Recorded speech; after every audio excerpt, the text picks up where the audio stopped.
नमस्कार, स्वाभिमानी न्यूज चॅनलच्या बातमीपत्रात आपले स्वागत। मनपा वसुली विभागाचे अधीक्षक शिरीष जाधवांचा मनपा आयुक्तांनी केला आज विशेष सन्मान। महाराष्ट्र दिन व कामगार दिनानिमित्ताने धुळे महानगरपालिकेतील कर्मचाऱ्यांना विशेष सेवा कार्याबद्दल मनपा आयुक्तांच्या हस्ते प्रशस्ती पत्र देऊन सन्मान करण्यात आला।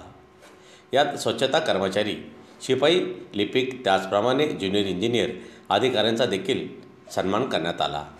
त्याचप्रमाणे मनपाच्या उत्पन्न वाढीत सिंहाचा वाटा उचलणारे वसुली पथकाचे अधीक्षक शिरीष जाधव यांचा विशेष प्रशस्ती पत्र देऊन आयुक्तांच्या हस्ते सन्मान करण्यात आला।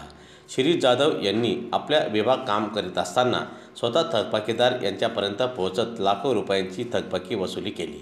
आयुक्त महोदयांनी स्थापन केलेल्या 13 पथकातील शिरीष जाधव यांच्या नेतृत्वातील पथकाने सर्वात जास्त वसुली केल्याने आज आयुक्तांनी त्यांचा प्रशस्ती पत्र देऊन सन्मान केला। शिरीष जाधव आहेत, मुकुंदे साहेब आहेत, या लोकांचा पण सत्कार आज आम्ही केला।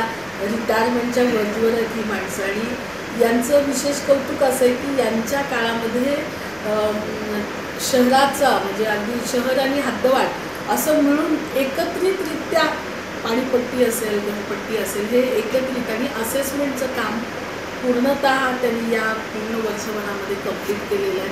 म्हणून त्याचा एक विशेष सत्कार केला। वसुलीवर पण मागच्या वर्षीपेक्षा यावर्षी चांगली वसुली केली, हा एक इम्पॅक्ट होता। तर या सर्व कारणांसाठी आपण आपल्या कर्मचाऱ्यांचं कौतुक केलेलं आहे आणि ते सगळे निश्चितच गौरवासाठी पात्र।